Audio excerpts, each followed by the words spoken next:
avec Fréquence Plus.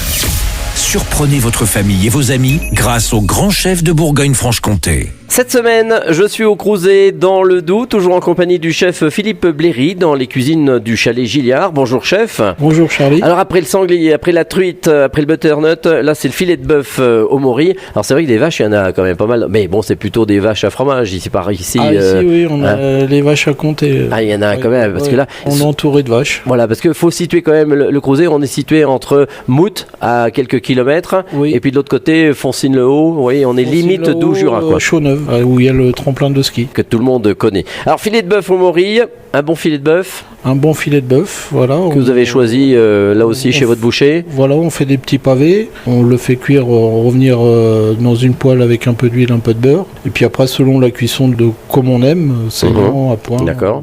Ouais, c'est ce que on nous pose la question. Voilà, vous voulez le collant, vous voulez les bleus, vous voulez à point. Tout dépend du goût de la personne.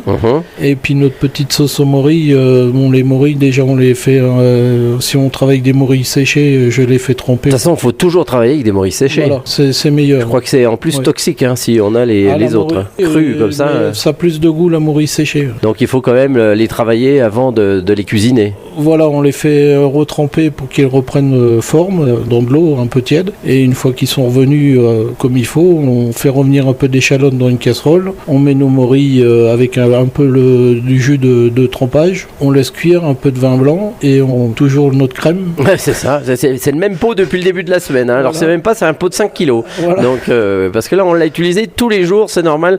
L'hiver est là, donc il faut crémer. Voilà, assaisonner comme il faut. Et puis un petit coup de vin jaune à la fin pour donner un peu de goût de... Du vin jaune qu'on aura un peu flambé ou pas Non, juste à la fin, il faut le mettre à la fin parce que si on le fait chauffer, après le goût part. D'accord.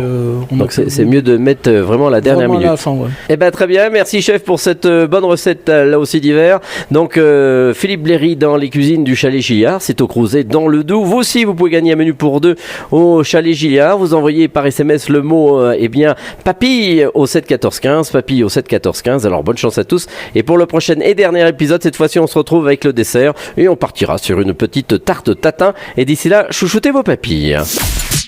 Chaque semaine, découvrez les meilleures recettes des grands chefs de Bourgogne-Franche-Comté. Du lundi au vendredi, à 5h30, 11h30 et 19h30, chouchoutez vos papilles. Fréquence Plus.